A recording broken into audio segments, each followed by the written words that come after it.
എന്തെന്ന് ചോദിച്ചാൽ ഈ റമദാനിലാണ് വിശുദ്ധ ഖുർആനിന്റെ അവതരണം.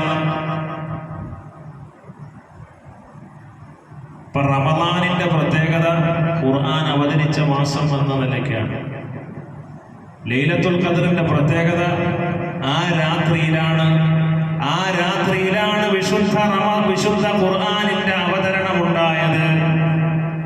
റബ്ബിന്റെ ജ്ഞാനരേഖയാകുന്ന ലൗഹുൽ മഹ്ഫൂദിൽ നിന്ന് മനുഷ്യരുടെ മാർഗദർശനത്തിനായി ഭൂമി ലോകത്തേക്ക് അല്ലാഹു സുബ്ഹാനഹു വ തആല വിശുദ്ധ ഖുർആനിന്റെ സന്ദേശം അവതരിപ്പിച്ച രാത്രിയാണ് ലൈലത്തുൽ ഖദ്ർ. അപ്പൊ റമദാനും ലൈലത്തുൽ ഖദ്റും ഇതിനെ പറയുമ്പോൾ ഇതിന്റെ ഒന്നാമത്തെ പവിത്രതയും ഒന്നാമത്തെ പോരിശയും ഈ റമദാനിൽ ഈ ലൈലത്തുൽ ഖദ്റിന്റെ രാത്രിയിൽ അല്ലാഹു ഖുർആനിനെ അവതരിപ്പിച്ചു എന്നതാണ്. എന്നിട്ട് ഈ മാസത്തെ നോമ്പ് മാസമാക്കി. ആരെങ്കിലും ഈ മാസത്തിൽ സാക്ഷിയായാൽ ആരോഗ്യത്തോടെ ആഫിയത്തോടെ നോമ്പെടുക്കാൻ ആവശ്യമായ എല്ലാ യോഗ്യതകളോടും കൂടി ആര് ഈ മാസത്തിൽ ജീവിച്ചിരിക്കുന്നോ അവൻ ഈ മാസത്തിൽ നോമ്പെടുക്കൽ നിർബന്ധമാണ്. ഖുർആൻ അവതരിപ്പിച്ച മാസം റമദാൻ. ഈ റമദാനിനെ നോമ്പ് മാസമാക്കി. എന്തിന്?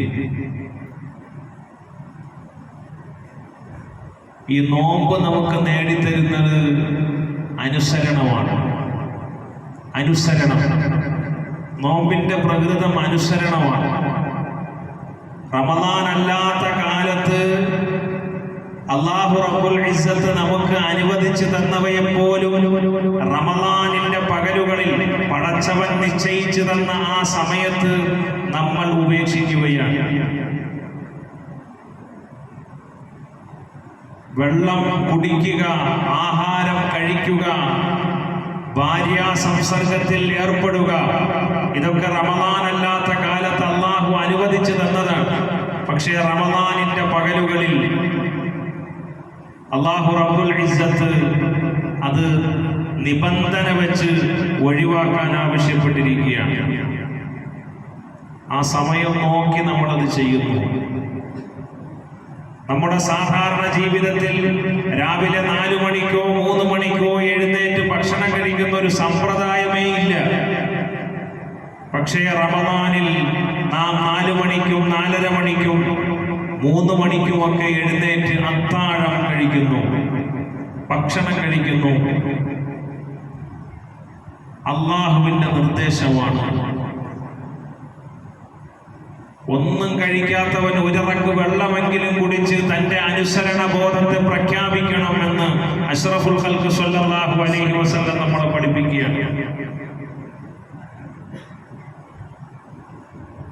നോമ്പ് തുറക്കുന്ന സമയമെത്തിയാൽ പിന്നെ 1 സെക്കൻഡ്, മില്ലി സെക്കൻഡ് പോലും അമാന്തിച്ച് നിൽക്കാൻ പാടില്ല.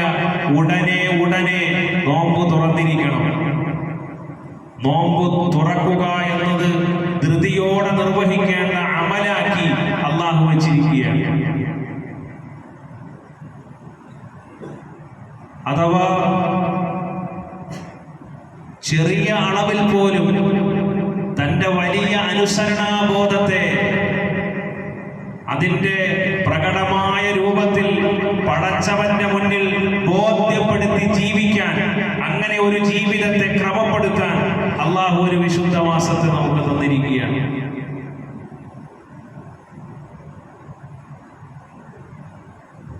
റമദാനിന്റെ അവസാനത്തെ 10ലേക്ക് പ്രവേശിച്ചാൽ രാത്രികാലങ്ങളിൽ റമദാനിലെ രാത്രികാലങ്ങളിൽ ഭാര്യാ സംസർഗം അനുവദിക്കപ്പെട്ടിട്ടുണ്ട്.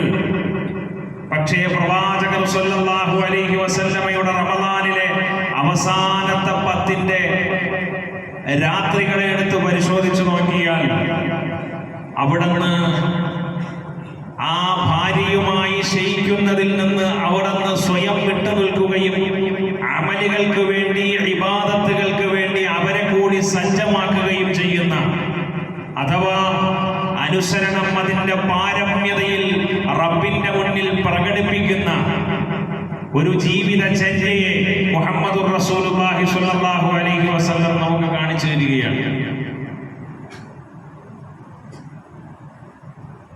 ഇങ്ങനെ റമദാൻ മുഴുവനും ഒരു അനുസരണാബോധത്തെ നമ്മളിൽ സൃഷ്ടിച്ചെടുക്കുന്നു. എന്തിനാണ് എന്നല്ല, നമ്മൾ വിശപ്പനുഭവിക്കുമ്പോൾ, ദാഹം അനുഭവിക്കുമ്പോൾ നമുക്ക് ഈ ഒരു ബോധം, നമുക്കൊരു ഉൾക്കാഴ്ചയുണ്ടാകുന്നു. നമ്മുടെ ചിന്താമണ്ഡലങ്ങൾ ചിന്തനീയമാം വിധം പ്രവർത്തനക്ഷമമാവുന്നു. റമദാനിലെ ജീവിതം കൊണ്ട് അല്ലാഹു സുബ്ഹാനഹു വ തആല നമ്മളിൽ രൂപപ്പെടുത്തുന്നതാണ്. ഇതെന്തിനാണ് സഹോദരങ്ങളെ? ഇത് വിശുദ്ധ ഖുർആനിന്റെ താല്പര്യത്തിനനുസരിച്ചുള്ള ഒരു ജീവിതം നമ്മളിൽ ഉണ്ടാവാനാണ്. വിശുദ്ധ ഖുർആൻ മുഖേന ഒരു തസ്കിയത്ത് നമ്മളിൽ സാധ്യമാവാനാണ്. ഈ റമദാനിൽ ഹാഫിളീങ്ങളുടെ പിന്നിൽ അണിനിരന്ന് ഒരായത്തെങ്കിലും ഓതി കേൾക്കാത്ത ഒരാളും ഉണ്ടാവൂല എന്നാണ് ഞാൻ കരുതുന്നത്. പക്ഷേ പുറകിൽ നിന്ന് നമ്മളിങ്ങനെ ഓതി കേൾക്കുമ്പോൾ നമുക്ക് അർത്ഥമറിയില്ലെങ്കിലും നമ്മുടെ കണ്ണുകൾ പല ആയത്തുകൾ ഓതി കേട്ടത് നമ്മുടെ കണ്ണുകളെ നനയിച്ചിട്ടുണ്ട്, ഇല്ലേ? നമ്മുടെ കണ്ണുകളെ നനയിച്ചിട്ടുണ്ട്, നമ്മുടെ ഹൃദയങ്ങൾക്ക് വിതുമ്പലുണ്ടാക്കിയിട്ടുണ്ട്. ഉടമസ്ഥനായ റബ്ബിന്റെ പരമാധികാരത്തിന്റെ വലിപ്പത്തെ നമ്മെ ബോധ്യപ്പെടുത്തുകയും നമ്മുടെ നിസ്സാരതയെ നമുക്ക് തിരിച്ചറിയാനുള്ള ഒരു വഴിയൊരുക്കുകയും അല്ലാഹു റബ്ബുൽ ഇസ്സത്ത് അതിലൂടെ ചെയ്തിട്ടുണ്ട്. എന്തിനാണ്? വിശുദ്ധ ഖുർആൻ നമുക്കൊരു തസ്കിയത്തായി തീരണം. ലൈലത്തുൽ ഖദറിന്റെ സൗഭാഗ്യം കൊതിക്കുന്ന, ആഗ്രഹിക്കുന്ന, അതിനായി പള്ളികളിൽ ഇഅ്തികാഫിരിക്കുന്ന സത്യവിശ്വാസിയെ സംബന്ധിച്ചിടത്തോളം ആ സത്യവിശ്വാസിയിൽ സമൂലമായ ഒരു സംസ്കരണം സാധ്യമാകണം എന്നത് റബ്ബിന്റെ നിർബന്ധമാണ്. അതുകൊണ്ടാണ് 1000 മാസത്തേക്കാൾ ശ്രേഷ്ഠമായ ഒരു രാത്രിയാണ് ലൈലത്തുൽ ഖദറിന്റെ രാത്രി എന്ന് പറയുന്നതിന് മുമ്പ് പടച്ച റബ്ബ് 2 സ്ഥലങ്ങളിൽ ലൈലത്തുൽ ഖദറിനെ കുറിച്ച് പടച്ചവൻ പരാമർശിച്ച 2 സ്ഥലങ്ങളിൽ ആദ്യമേ പറഞ്ഞത് ഈ രാത്രിയുടെ ഒന്നാമത്തെ പ്രത്യേകത, ഈ രാത്രിയിൽ അല്ലാഹുവിന്റെ കലാം അവതീർണമായി എന്നതാണ്. ഈ ഖുർആൻ ഒരു മനുഷ്യന്റെ ജീവിതത്തിൽ ഇടപെട്ട് മനുഷ്യനെ സംസ്കരിച്ച് ആ സംസ്കരണം സിദ്ധിച്ചവന് അർഹതപ്പെട്ടതാണ് ലൈലത്തുൽ ഖദറിന്റെ സൗഭാഗ്യം. നമുക്ക് ഏണി വെച്ച് കയറി പിടിക്കാൻ പറ്റിയ, കുറുക്കു വഴികളിലൂടെ സ്വന്തമാക്കാൻ പറ്റിയ ഒരു രാത്രിയല്ല ലൈലത്തുൽ ഖദർ എന്ന് സാമാന്യേന നമ്മൾ മനസ്സിലാക്കണം. ലൈലത്തുൽ ഖദർ രാത്രി ഉണർന്നിരുന്നാൽ മാത്രം, ഇങ്ങനെ രാത്രി ഉണർന്നിരുന്നാൽ പള്ളിയിലും പറമ്പിലും കറങ്ങി നടന്നാൽ മാത്രം കിട്ടുന്ന ഒന്നല്ല.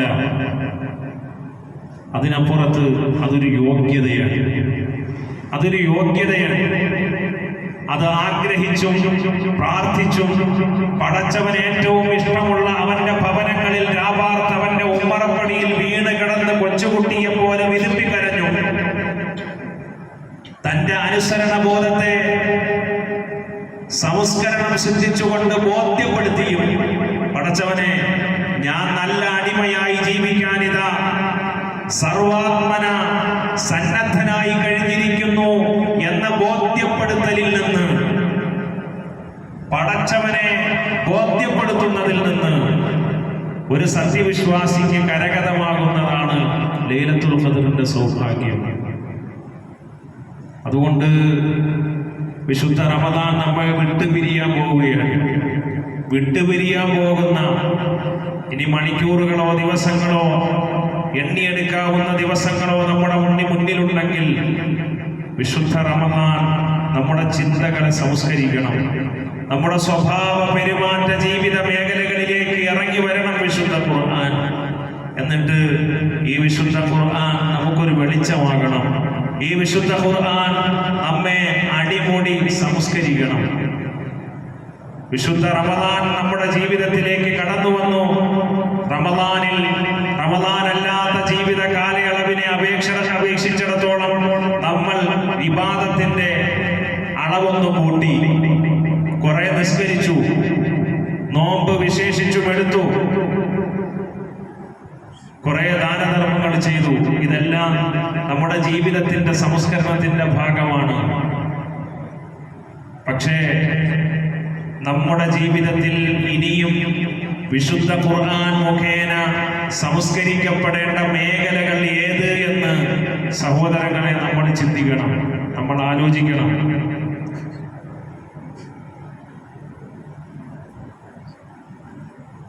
നമ്മുടെ ജീവിതത്തിൽ എവിടെയാണ് ഖുർആനിന് ഇടപെടേണ്ടത്? നല്ല ആബിദായിരിക്കും, പക്ഷെ അയാളുടെ കുടുംബജീവിതം എങ്ങനെ എന്ന് അയാൾ വിലയിരുത്തണം. കുടുംബജീവിതത്തിൽ 0 ആയിരിക്കും, ഇബാദത്തിന്റെ വിഷയത്തിൽ 100 മാർക്ക് അയാൾക്ക് കൊടുക്കാൻ കഴിയും. ഭാര്യയുടെ അടുത്ത് നല്ല ഭർത്താവാൻ കഴിഞ്ഞില്ലെങ്കിൽ അത് തഖ്വയ്ക്ക് വിഘാതം നിൽക്കുന്ന ഒരു ദുർഗുണമാണ് എന്ന് നമ്മൾ അറിയണം. മക്കൾക്ക് നല്ല വാപ്പയാകാൻ അഥവാ ഭൗതികമായ സുഖ സൗകര്യങ്ങൾ ഒരുക്കുന്നതിലല്ല, അവർക്ക് ധാർമ്മികമായ കനപ്പെട്ട അതമുള്ള ഒരു ജീവിതം സാധ്യമാക്കി കൊടുക്കുന്നിടത്ത് തന്റെ ദൗത്യവും തന്റെ ഉത്തരവാദിത്വവും നിർവഹിക്കുന്ന വിഷയത്തിൽ വീഴ്ച വരുത്തിയ വാപ്പയാണെങ്കിൽ ആ ഇടം പൂരിപ്പിക്കപ്പെടേണ്ടതുണ്ട് സഹോദരങ്ങളെ. ഇങ്ങനെ എന്റെ ജീവിതത്തിന്റെ ഏത് മേഖലകളിലാണ് എന്റെ ധനസമ്പാദന മേഖല, ആ മേഖല പടച്ചവൻ ഇഷ്ടപ്പെടുന്ന വിധത്തിലാണോ? നെറ്റിയിൽ നിസ്കാരത്തിന്റെ തഴമ്പുണ്ടാകും, നീളമുള്ള താടിയുണ്ടാകും, ഇസ്ലാമികമെന്ന് വിശേഷിപ്പിക്കപ്പെടാൻ കഴിയുന്ന വേഷവിധാനമുണ്ടാകും.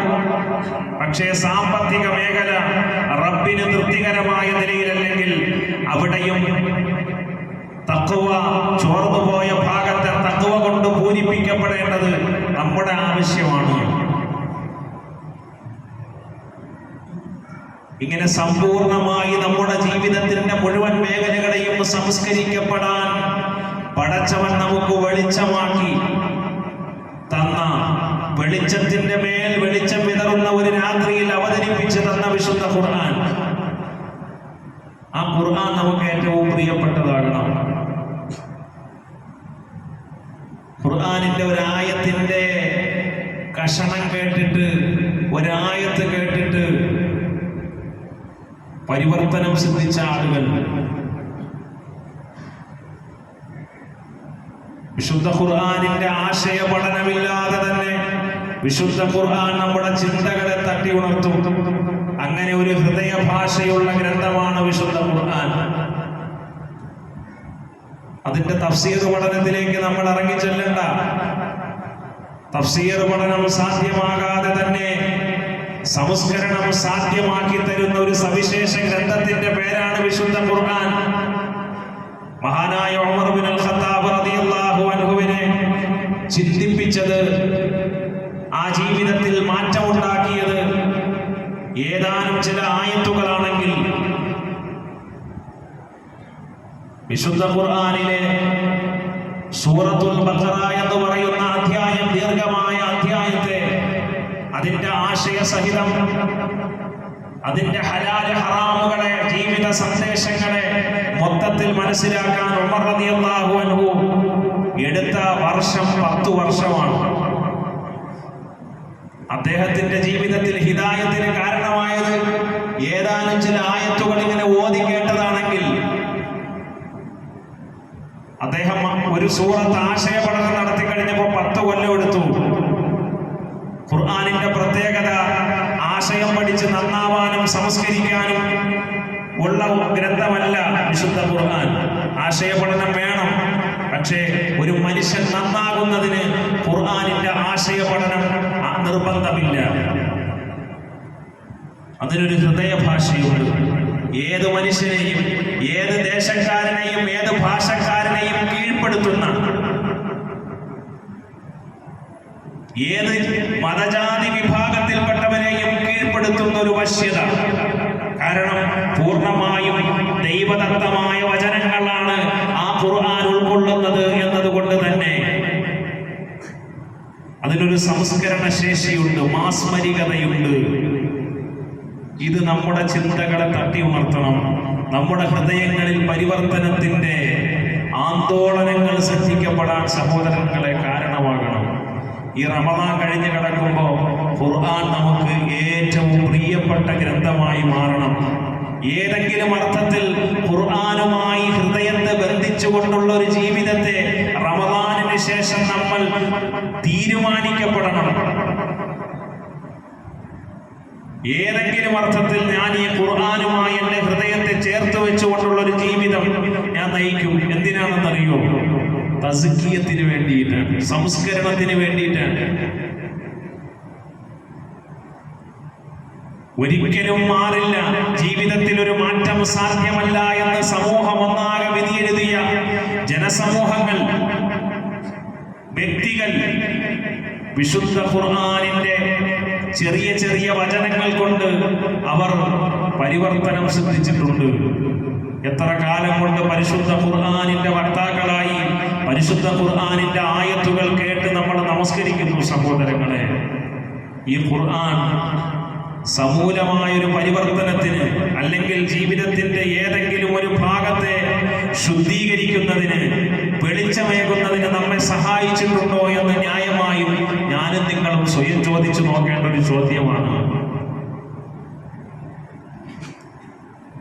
ഫുളൈൽ ബിൻ ഇയാദ് എന്ന് പറയുന്ന നാട്ടിലെ പോക്കിരിയായ ഒരു ചെറുപ്പക്കാരനുണ്ടായിരുന്നു. പെണ്ണ് എന്നത് അയാളുടെ ദൗർബല്യമായിരുന്നു.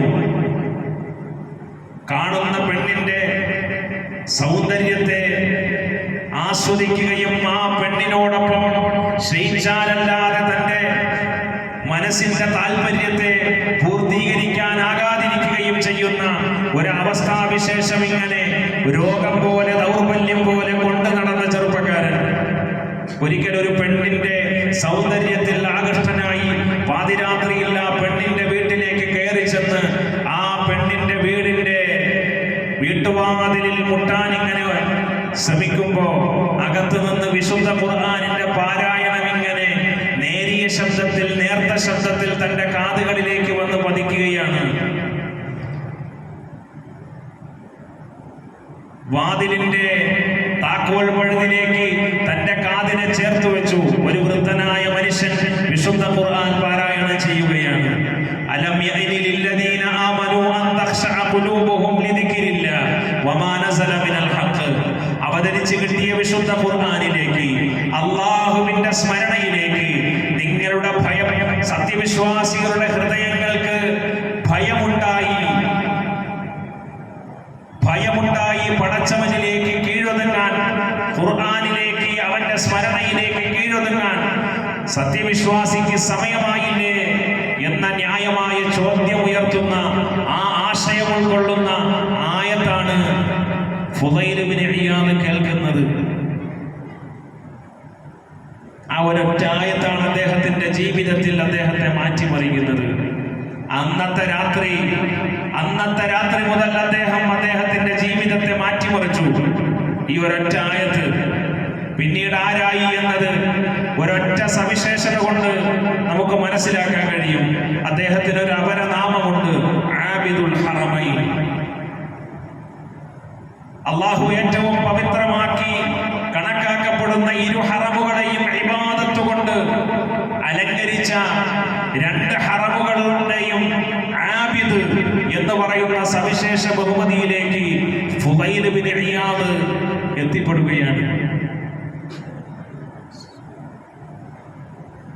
സഹോദരങ്ങളെ, നമ്മൾ നന്നായാൽ നമ്മൾ മാത്രമല്ല നന്നാവുന്നത് എന്നുകൂടി നമ്മൾ അറിയണം. നമ്മുടെ കുടുംബം നന്നാവും, നമ്മുടെ തലമുറ നന്നാകും. നമ്മൾ മോശക്കാരാണ് എന്നല്ല, നമ്മുടെ ജീവിതത്തിന്റെ മോശപ്പെട്ട മേഖലകൾ ഏത് എന്ന് നമുക്ക് അല്ലാഹു തന്ന വിവേകവും ബുദ്ധിയും സമയവും സന്ദർഭവും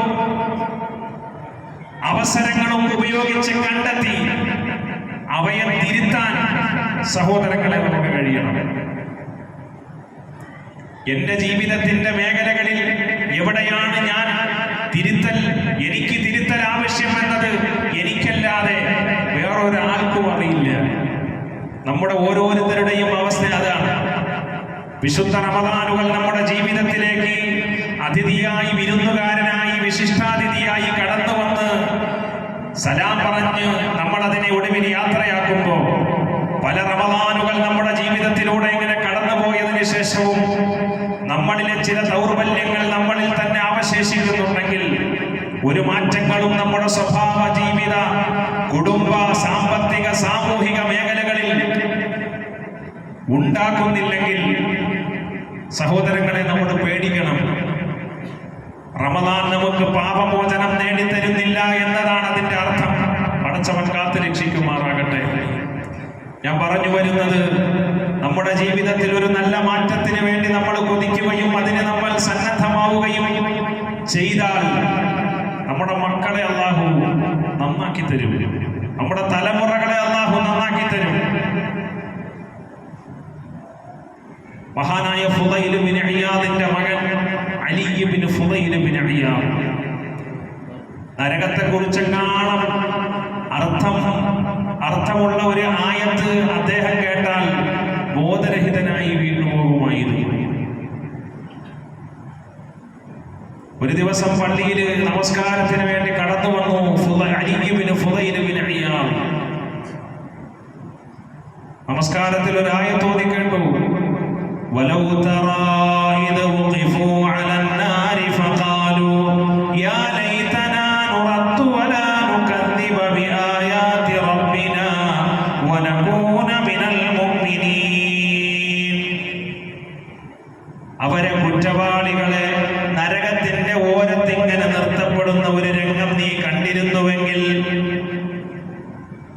ആ സമയത്ത് അവർ വിളിച്ചു പറയും, യാ ലൈതനാ നുറദ്ദു, ഞങ്ങളെ ഇവിടെ നിന്നൊന്ന് ദുനിയാവിന്റെ ജീവിതത്തിലേക്കൊന്ന് മടക്കി അയച്ചിരുന്നെങ്കിൽ, വലാ നുകദ്ദിബ ബിആയാതി റബ്ബിനാ, ഞങ്ങളുടെ നാഥന്റെ ദൃഷ്ടാന്തങ്ങളെ ഞങ്ങൾ കളവാക്കുമായിരുന്നില്ല. വനകൂന മിനൽ മുഅ്മിനീൻ, മുഅ്മിനീങ്ങളിൽ തികഞ്ഞ അനുസരണാബോധം പ്രഖ്യാപിക്കുന്നവരിലും പ്രകടിപ്പിച്ച് ജീവിക്കുന്നവരിലും ഞങ്ങൾ ഉൾപ്പെടുമായിരുന്നു. ഈ ആയത്തോതി കേട്ടപ്പോൾ അദ്ദേഹം ബോധരഹിതനായി വീണുപോയി. എന്ന് മാത്രമല്ല, ആ വീഴ്ചയിൽ അദ്ദേഹം മരണപ്പെട്ടുപോയി. നമ്മൾ ചരിത്രം പഠിച്ചാൽ നമുക്ക് മനസ്സിലാകും, ഖത്തീലുൽ ഖുർആൻ, ഖുർആൻ ലോകത്ത് ആരെയെങ്കിലും കൊലപ്പെടുത്തിയിട്ടുണ്ടെങ്കിൽ അങ്ങനെ ഖുർആൻ കൊലപ്പെടുത്തിയ ആളാണ് അലി ഇബ്നു ഫുളൈൽ ബിൻ ഇയാദ്. ഒരു മാറ്റം സഹോദരങ്ങളെ ഉണ്ടായാൽ വലിയ മാറ്റമാണ്. നമ്മുടെ ഉള്ളിൽ 3 ശക്തികളുണ്ട്. ഒന്ന് മൃഗീയതയും, മറ്റൊന്ന് പൈശാചികതയും, മൂന്നാമത്തേത് റൂഹിന് അല്ലാഹു സുബ്ഹാനഹു വ തആല നൽകിയിട്ടുള്ള ഒരു മലക്കിയായ ശക്തിയുമാണ്. ഈ റമദാനിലെ ജീവിതത്തിലൂടെ, ഖുർആനിന്റെ തസ്കിയത്തിലൂടെ സഹോദരങ്ങളെ നമ്മൾ ആർജിച്ചെടുക്കുന്നത് ഈ മലക്കിയായ ആ ശക്തിയുടെ ശേഷി വർദ്ധിപ്പിക്കുക എന്നതാണ്. അത് വരുമ്പോൾ നമ്മുടെ ചിന്ത നന്നാവും, നമ്മുടെ ജീവിതം നന്നാവും, നമ്മുടെ പ്രവർത്തനങ്ങൾ നന്നാകും. തിന്മകളോട് നമുക്ക് വെറുപ്പും നന്മകളോട് ആഭിമുഖ്യവുമുള്ള ഒരു പ്രകൃതത്തെ പടച്ചവൻ നമുക്ക് രൂപപ്പെടുത്തി തരും. അല്ലാഹു റബ്ബുൽ ഇസ്സത്ത് ആ അർത്ഥത്തിൽ വിശുദ്ധ റമദാൻ നമ്മെ വിട്ടുകിടക്കുന്നതിന് മുമ്പാണ് പൂർണ്ണമായും നമ്മുടെ ജീവിത മേഖലകളിൽ സമ്പൂർണമായ ഒരു സംശുദ്ധീകരണത്തിനുള്ള ശ്രമം നടത്താൻ അല്ലാഹു നമുക്ക് ഭാഗ്യം തരുമാറാകട്ടെ.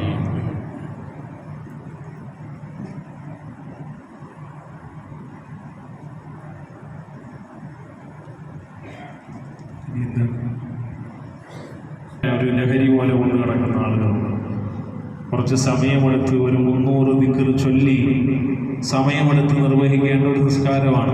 പക്ഷേ അത് നന്നായി മനോഹരമായി നിസ്കരിക്കുന്ന ആളുകളും നമ്മുടെ കൂട്ടത്തിൽ, നമ്മുടെ നാട്ടിൽ, നമ്മുടെ കുടുംബങ്ങളിൽ നല്ല ആണുങ്ങളും നല്ല പെണ്ണുങ്ങളും അതിനെ മുറുകെ പിടിക്കുന്നു. വർഷത്തിൽ ഇതുപോലെ നമ്മളിങ്ങനെ ഒരുമിച്ച് കൂടുമ്പോൾ വർഷത്തിൽ ഒരിക്കലെങ്കിലും നിസ്കരിക്കാത്ത ആളുകൾക്ക് നമസ്കരിക്കാൻ കിട്ടുന്ന ഒരു അവസരമാണ്.